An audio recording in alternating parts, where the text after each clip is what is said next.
This video is titled as World War II veteran leads a platoon in Africa and across Europe. This Memoirs of World War II. So let's watch the video. There was only about 4 or 5 of us came back home. The rest of them it's something you hate to even think about what happened to them. So he's the survivor. My father sent me to Rutgers and resolved that I should be a man. And so I settled down in that noisy college town on the banks of the old Rapidan. Having spent his entire adolescent life on a farm, Ansel Fisher knew of little else going on outside of West Virginia. The United States had no plans to enter the war, so to him, the conflict in Europe must have seemed millions of miles away. But Ansel was ready for a change from the mundane. I couldn't find anything else to do but work on the farm, and I didn't like that. My friend and I joined the Army. I was always the guy that was easy to take orders from somebody else, because I had to do it at home. So this was at that time he had to do. The next 2 years drew Ansel ever further from the simplicity of the life he left behind. Japan attacked Pearl Harbor. Germany declared war on the United States. And soon Ansel found himself as part of the 9th Infantry Division on a boat heading to Africa. Germany and Italy had invaded North Africa in an attempt to take control of the vast oil reserves that fueled the British mechanized military. Nearly 2 years after the campaign began, the newly reformed U.S. Army was finally ready to come alongside their British allies and experience combat for the first time. As he made his way across the Atlantic, Ansel made a promise to a god he wasn't even sure was there.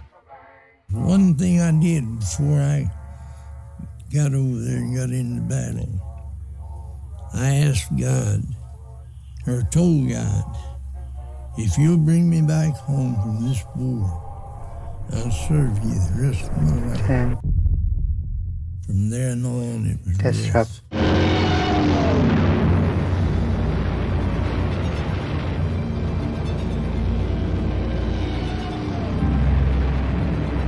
That's kind of terrifying. It's almost like a miracle that he survived. I was in 5 major battles. I mean, bad ones. And they sent planes over there and bombers dropping bombs on that place. Machine gun fire like crazy.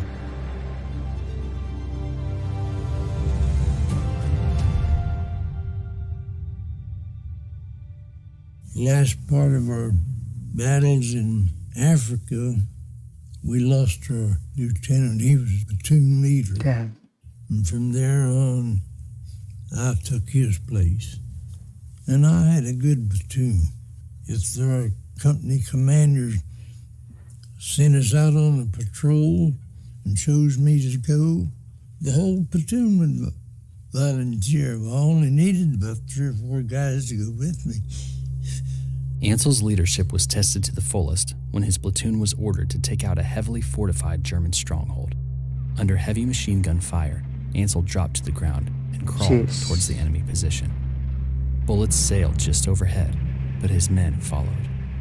When the platoon was close enough, they opened up their own barrage of gunfire and hand grenades. When the smoke cleared, 5 Germans were dead, and the remaining 10 surrendered. Damn. Soldiers, sailors, and airmen of the Allied Expeditionary Force, you are about to embark upon the great crusade toward which we have striven these many months. The eyes of the world are upon you. The hopes and prayers of liberty-loving people everywhere march with you. We got on the ship and headed for France, landed on Normandy Beach. Normandy Beach. Boarding a small amphibious Higgins boat, Ansel and his platoon left their ship and headed toward Utah Beach. The men had barely reached the shore when the ship they had just left was targeted by a German heavy artillery cannon. We was pretty lucky because we didn't more than get on the shore and till they sank our boat.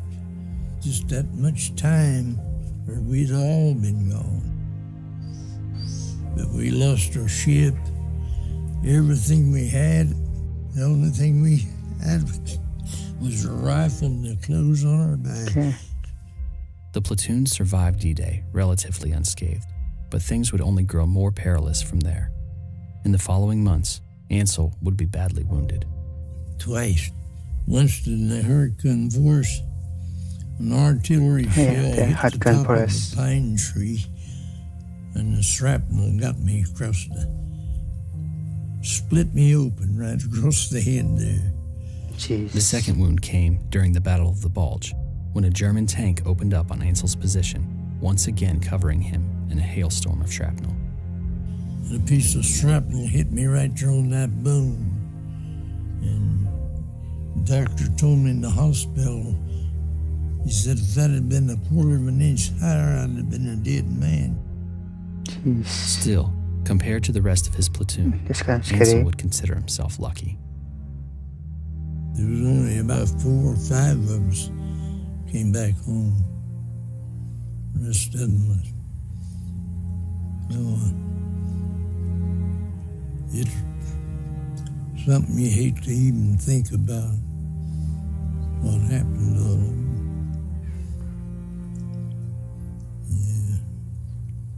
Yeah, I don't even like to think about that.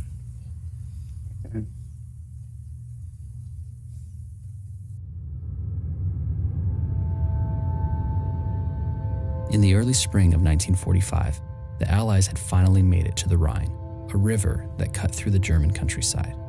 Territory to the west of the river was well under Allied control, but the eastern side was still full of German opposition. It was here that Ansel stumbled into a situation he never could have seen coming.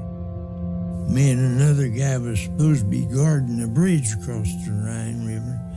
These 2 women came up, crying like babies. We got children over there and we're not allowed to go over and get them. Jeez. Will you take us over? So, dummies like we were, we took them across. As the women led them deeper into enemy territory, Ansel began to fear he had fallen into a trap. Just then, they came across an what armed trap? German soldier escorting 3 prisoners. The scene went quiet with tension, but Ansel stood with his firearm at the ready, prepared for anything. We tried to halt them, and when we told him to halt, that German went for his pistol, Jeez. and that was the end of him. So we took these other guys in and turned them into the company. Ansel marched the 3 prisoners back to headquarters, still unaware of who they were. When they arrived, it was confirmed that he had inadvertently rescued 3 high-ranking British officers. I just thought they were 3 guys, and I didn't know what they were. For his actions, Ansel was awarded Britain's Distinguished Conduct Medal, a great Yeah. honor for an American soldier. That's pretty nice. As the Allies continued their advance towards Berlin and soon brought an end to the Nazi regime, Ansel was ready to settle into a quiet, peaceful life. After all he had been through, he couldn't help but think that someone had been watching over him. Although it seemed like a lifetime since he had made a vow to God, Ansel remembered it and kept his promise. If you'll bring me back home from this war, I'll serve you the rest of my life. He brought me back, Yeah. and that's what I'm doing, serving the Lord. I think he That's very protected nice. me all the way through that war. And God has been good to me. He's kept me this long. Yeah, I have to give the Lord praise for my long life. It's been a good life. Yeah. He's very lucky. That's actually a really good interview there. It was a really good, well done video there. He's extremely lucky though, because God has answered his prayers. It was actually kind of terrifying and at the same time very sad story there. So this video was recommended to me by Lorenzo Matthew 23. So thanks for the session. Really enjoyed watching this video. I'll end the video there. Make sure to subscribe and I'll see you in the next video.